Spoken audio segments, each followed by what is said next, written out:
Most people spend their lives trying to gain power over the world while remaining completely powerless over themselves. They want respect, influence, authority, recognition, and control over their circumstances, yet they have never learned how to control the one thing standing between them and real power, their own mind. They react when they are angry, speak when they are emotional, chase when they feel rejected, and make decisions simply because they cannot tolerate the discomfort of waiting. Then they wonder why other people seem to have so much influence over them. The first principle of power is simple. Before you attempt to control anything outside yourself, learn to control what happens within you. Imagine someone insults you in front of others. Your instinct may tell you to defend yourself immediately. You want to prove that you are not weak. You want the other person to regret what they said. But the moment you allow that impulse to dictate your behavior, you have surrendered control.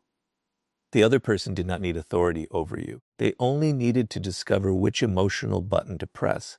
This is why self-control is not weakness. It is protection. A person who cannot control anger can be controlled through provocation. A person who desperately needs approval can be controlled through praise and rejection. A person ruled by jealousy can be controlled through comparison. A person addicted to attention can be controlled through silence. And a person who cannot tolerate uncertainty can be controlled by anyone willing to keep them waiting. The more predictable your emotional reactions become, the easier you are to manipulate. Real power begins when you create distance between what happens and how you respond. Something happens, and instead of immediately reacting, you pause. You observe the emotion rising inside you. You ask yourself what this situation is actually demanding from you. Is a response necessary? Will speaking improve your position? Are you acting from strength? Or are you simply trying to relieve an uncomfortable emotion? That pause can change everything. Self-control does not mean becoming emotionless. Emotions are part of being human. Anger can reveal that a boundary has been crossed. Fear can warn you about danger. Desire can show you what you value. But emotions should provide information, not give commands. You should be able to feel something deeply without allowing that feeling to take control of your decisions. This is the difference between being emotional and being governed by emotion. Look at the people who remain calm when everyone else becomes desperate. They are not necessarily less affected by pressure. They have simply trained themselves not to display every internal reaction. While others rush to speak, they listen. While others reveal their frustration, they observe. While others make decisions based on the moment, they consider what those decisions will create tomorrow. That patience creates an advantage. When you master yourself, you become harder to provoke, harder to manipulate, and harder to predict. People can disagree with you without immediately pulling you into conflict. They can criticize you without destroying your confidence. They can ignore you without forcing you to chase them. They can pressure you without making your decisions for you. And slowly, something changes inside you. You stop needing every situation to go your way before you can remain calm. You stop allowing someone else's behavior to determine your emotional state. You stop confusing immediate reaction with strength. You begin to understand that power is not always about making others move. Sometimes power is the ability to remain still when everything around you is trying to make you move. The strongest form of control is not controlling other people. It is reaching a point where other people's actions no longer have automatic control over you. Master yourself first, because the person who governs his own mind possesses the foundation of every other form of power. The moment you understand that self-control is the foundation of power, you begin to notice another threat that quietly destroys your judgment: emotion. Most people believe their decisions are rational because they think about them before acting. But often the decision has already been made by anger, fear, insecurity, desire, or pride, and the mind simply creates a convincing explanation afterward. You may tell yourself that you are defending your dignity, protecting your interests, or doing what is necessary, when in reality you are simply obeying an emotion that demanded action. This is why powerful people learn to separate feeling from decision. Imagine someone deliberately provokes you. They say something designed to embarrass you, challenge your intelligence, or question your worth, instantly you feel the urge to respond. Your body becomes tense. Your mind begins producing arguments. You imagine what you should say and how you will make the other person regret their words. The emotional pressure becomes so strong that remaining silent feels like weakness. But ask yourself what is actually happening. The other person has presented you with a stimulus. Your mind has created an emotional reaction, and now you have a choice. You can obey the reaction or you can observe it. That moment of observation is where your power begins. Anger can make you reveal information you should have kept private. Fear can make you abandon an opportunity before you have fully understood it. Jealousy can make you attack someone who was never truly your enemy. Desire can make you accept conditions you would normally reject. Pride can make you continue a battle that no longer benefits you simply because admitting you were wrong feels unbearable. Every emotion has the potential to narrow your vision. When emotion becomes intense, the immediate moment begins to feel more important than the future. You want relief now. You want revenge now. You want approval now. You want certainty now, but power requires the ability to think beyond the emotional moment and ask what your behavior will cost you later. This is where self-control becomes a form of strategic intelligence. You do not have to suppress your emotions. You have to delay obedience to them. Give yourself time. Walk away from the argument. Sleep before making the decision. Listen before defending yourself. Observe before judging. The goal is to allow the emotional intensity to decrease so that your judgment can return. A person who can remain calm under emotional pressure sees things that an impulsive person cannot see. While anger is demanding action, you can study the motive behind the provocation. While fear is telling you to escape, you can examine whether the danger is real. While jealousy is making you compare yourself to another person, you can ask what insecurity is being exposed inside you. Once you understand the emotion instead of becoming its servant, it loses much of its control. This also changes how others perceive you. People quickly notice who can be manipulated through emotional pressure. If every criticism makes you defensive, they learn to criticize you. If silence makes you desperate, they learn to withdraw attention. If disrespect instantly makes you angry, they learn exactly how to provoke you. But when your reactions become measured, people lose the ability to predict which button will control you. You become less reactive and more deliberate. That does not mean allowing people to mistreat you. Self-control is not passive acceptance. Sometimes the strongest response is a firm boundary, a direct statement, or decisive action. The difference is that you choose the response consciously rather than allowing anger to choose it for you.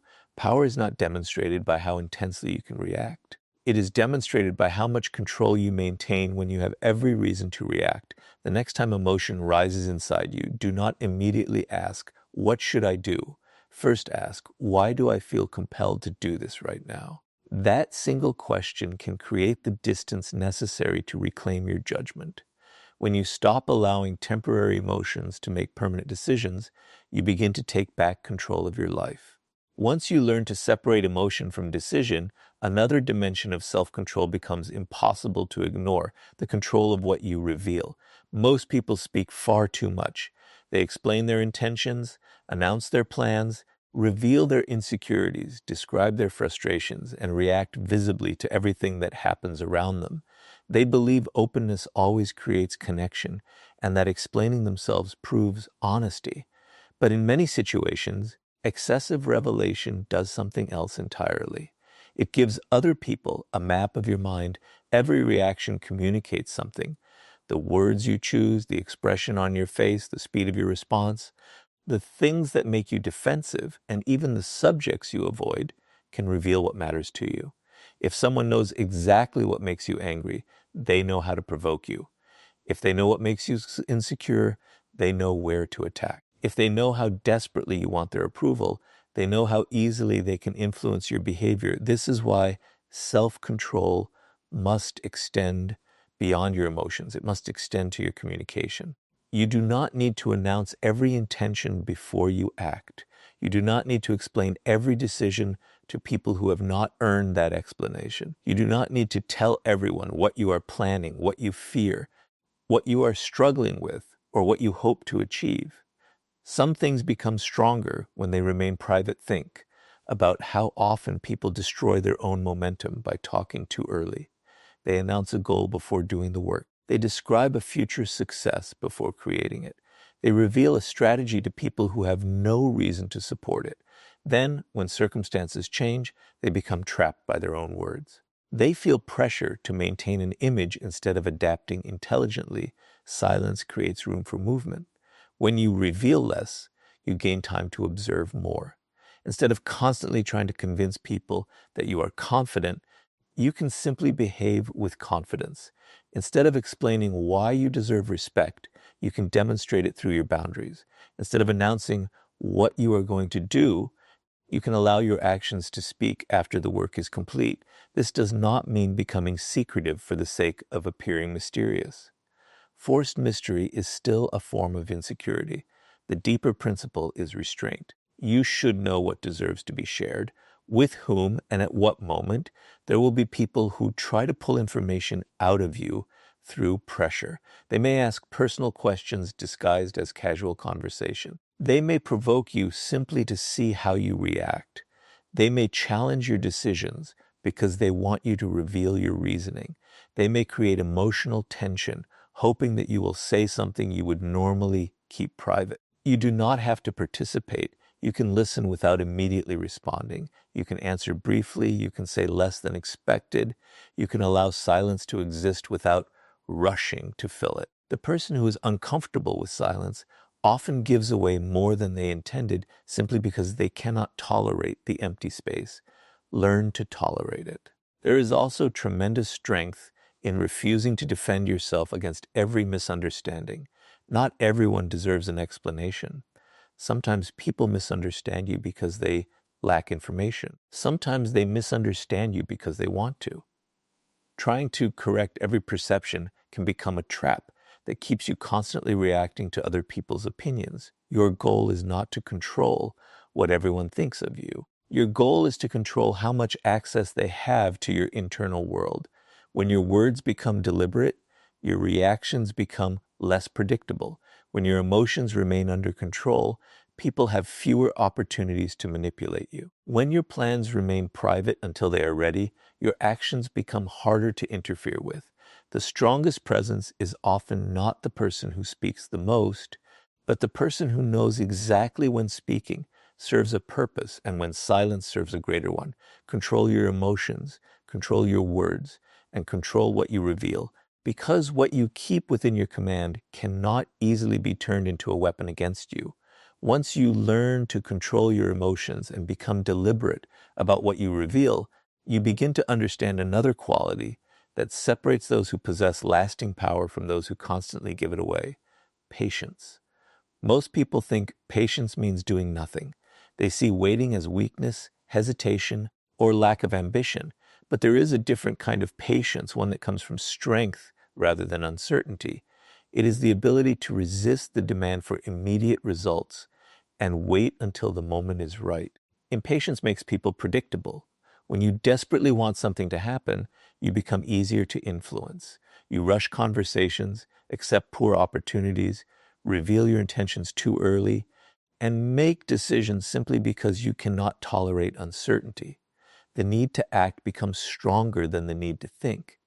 And once that happens, you begin serving the moment instead of your long-term interest. A powerful mind understands that timing can matter more than speed. Imagine someone trying to provoke you into an argument. They want an immediate reaction because an emotional response gives them information and control. If you react instantly, you enter the situation on their terms. But if you pause, you change the structure of the interaction. You are no longer responding because you were pushed. You are deciding whether the situation deserves your energy at all. The same principle applies to opportunities. Not every opportunity deserves an immediate yes. Sometimes the desire to move quickly comes from fear that something better will disappear. You convince yourself that you must decide now before someone else takes your place or before the opportunity closes. But urgency can distort judgment. When you slow down, you give yourself enough distance to examine what is actually being offered. Patience allows information to reveal itself. people expose themselves over time. Their promises become patterns. Their words become actions, or they do not. Their intentions become clearer. A person who seems trustworthy during one conversation may reveal a completely different character after several months. If you rush to judgment, you may build your decisions on appearances. If you observe patiently, patterns begin to speak louder than promises. This is why patience is connected directly to self-control. You must be able to tolerate discomfort without immediately trying to escape it. You must be able to sit with uncertainty without demanding an instant answer. You must be able to watch someone walk away without chasing them simply because silence makes you uncomfortable. Sometimes doing nothing is not surrender. It is information gathering. While others rush, you can observe. While others reveal their emotions, you can understand the situation. While others spend their energy trying to force an outcome, you can wait for circumstances to become more favorable. But patience does not mean endless waiting. There is a difference between strategic patience and fear disguised as patience. Strategic patience has a purpose. You are waiting because you are learning, preparing, gathering information, or allowing conditions to improve. When the moment arrives, you act decisively. Think of a person who has trained themselves to resist immediate gratification. They do not need every reward today. They can work quietly while nobody notices. They can build skills without receiving applause. They can save resources instead of spending everything for temporary pleasure. They can walk away from attractive distractions because they understand what those distractions would cost them later. That person is building something more valuable than temporary success, internal authority. Every time you delay an unnecessary impulse, you strengthen your ability to choose. Every time you refuse to react simply because someone expects you to, you become less predictable. Every time you wait for the right moment instead of forcing the wrong one, you increase the quality of your decisions. The world constantly tries to make you hurry. It tells you to respond immediately. Decide immediately, speak immediately, buy immediately, prove yourself immediately. But you do not have to obey every demand for speed. Sometimes the greatest advantage you can create is the ability to wait without becoming restless. When you control your timing, you stop allowing urgency to control your mind, and that is where patience becomes power. There is a difference between looking powerful and actually possessing power, and that difference is discipline. Many people try to create the appearance of strength through their clothes, their words, their social position, or the way they treat others. They want people to believe they are confident, successful, and in control. But appearance can only survive for so long. Eventually, reality exposes what is underneath. If your confidence disappears when you are criticized, if your discipline disappears when nobody is watching, or if your principles disappear when temptation becomes strong, then the image was never power. It was performance. Real power is built quietly. It begins with the promises you make to yourself. Every time you tell yourself that you will do something and then abandon it because you are tired, distracted, or tempted, you teach your mind that your own words have no authority. But every time you make a commitment and keep it, especially when you do not feel like keeping it, something changes. You begin to trust yourself. That trust becomes the foundation of self-control. You do not need to prove your strength to everyone around you when you have already proven it to yourself. You know that you can resist impulses. You know that you can tolerate discomfort. You know that you can continue when motivation disappears. This creates a form of confidence that cannot easily be taken away because it is not dependent on applause. Consider the person who wants to become successful. He may spend hours talking about his ambitions, describing what he will accomplish, and imagining how people will treat him once he succeeds. Another person says almost nothing. He simply works. He wakes up when he said he would wake up. He develops the skill he decided to master. He continues when progress becomes slow. He does not need constant recognition because the evidence of his discipline is visible in his behavior. Over time, the difference becomes impossible to hide. The disciplined person develops competence, and competence creates natural authority. People begin to trust those who consistently do what they say. They respect those who remain stable under pressure. They notice the person who does not constantly change direction according to mood, criticism, or temptation. This is why power should never be confused with aggression. Aggression often reveals a lack of internal control. Someone who constantly needs to dominate every conversation may be trying to convince himself of his own importance. Someone who becomes furious whenever challenged may be protecting a fragile sense of identity. Someone who needs everyone to recognize his strength may secretly depend on external validation. True strength does not require constant advertisement. The more secure you become internally, the less you feel compelled to perform. You can listen without needing to win every conversation. You can admit a mistake without feeling that your entire identity has been destroyed. You can change your strategy without feeling humiliated. You can walk away from an unnecessary conflict because your ego no longer demands that you prove yourself. This is another form of self-control, controlling the need to appear powerful. Discipline also means controlling your environment and your habits. If you allow distractions to consume every hour, you weaken your ability to focus. If you constantly chase entertainment, you become uncomfortable with effort. If you repeatedly choose short-term pleasure over long-term growth, you train yourself to obey impulses.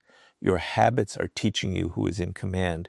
Every small decision becomes a vote for the person you are becoming. Choosing to finish the difficult task instead of avoiding it.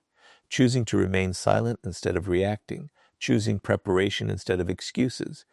Choosing long-term progress instead of immediate gratification. These choices may look insignificant in the moment, but they accumulate into character. Eventually, you no longer need to force yourself to behave with discipline because discipline has become part of your identity. You become someone who can be trusted by yourself, and when you can trust yourself, you become much harder for circumstances, temptation, and other people to control. Do not build power by trying to look powerful. Build it through discipline until your actions make the appearance unnecessary. After learning to control your emotions, your reactions, your words, your timing, and your habits, you arrive at the deepest form of self-control. Becoming difficult to control, this is where power becomes internal rather than dependent on circumstances. Because the greatest weakness is not failure, rejection, criticism, or even losing something valuable. The greatest weakness is allowing another person's behavior to determine your emotional state and ultimately your decisions. Think about how easily people can be controlled through validation. Give them praise, and they become attached to you. Withdraw that praise, and they begin questioning themselves. Give them attention, and they feel important. Take it away, and they start chasing. Approve of their choices, and they become confident. Criticize those same choices, and suddenly they doubt everything. When your emotional stability depends on someone else's approval, you have given that person authority over you. Self-control means taking that authority back. This does not mean becoming indifferent to people. Human beings naturally want connection, recognition, and respect. The problem begins when these desires become requirements for your peace. If you need everyone to like you, you will eventually compromise yourself to maintain their approval. If you cannot tolerate criticism, you will begin changing yourself whenever someone disapproves. If rejection destroys your confidence, you may chase people who have already shown you that they do not value your presence. A person who is internally secure does something different. They listen to criticism without automatically accepting it. They appreciate praise without becoming dependent on it. They enjoy attention without needing it. They can be misunderstood without immediately launching into an explanation. They can lose someone's approval without losing their sense of identity. This is freedom. Imagine someone deliberately ignoring you. The instinct may be to ask what happened, send another message, demand an explanation, or somehow prove your value. But why does their silence have such power? Because somewhere inside, you have connected their attention to your worth. Break that connection. Someone else's decision to ignore you describes their behavior, not your value. Someone's rejection does not automatically mean you are inadequate. Someone's criticism does not automatically make you wrong. Someone's lack of recognition does not erase your accomplishments. You must learn to evaluate yourself without constantly waiting for the world to give you a verdict. This is especially important when dealing with manipulation. People often discover your emotional dependencies and use them without you realizing it.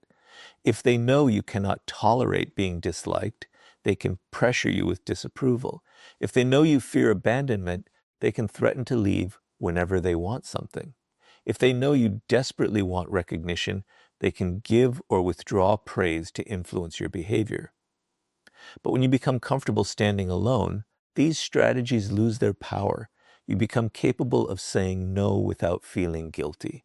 You can leave situations that repeatedly violate your boundaries. You can disappoint people when necessary. You can walk away from relationships that demand that you betray yourself just to keep them. You can choose long-term self-respect over short-term acceptance. That is not arrogance. It is psychological independence. And independence does not mean refusing all advice. A self-controlled person can still listen, learn, and change. The difference is that they decide what to accept. They do not surrender their judgment simply because someone speaks with confidence or authority. Your mind should have an internal center. When praise comes, remain grounded. When criticism comes, remain grounded. When opportunity appears, remain grounded. When rejection arrives, remain grounded. When people celebrate you, remain grounded.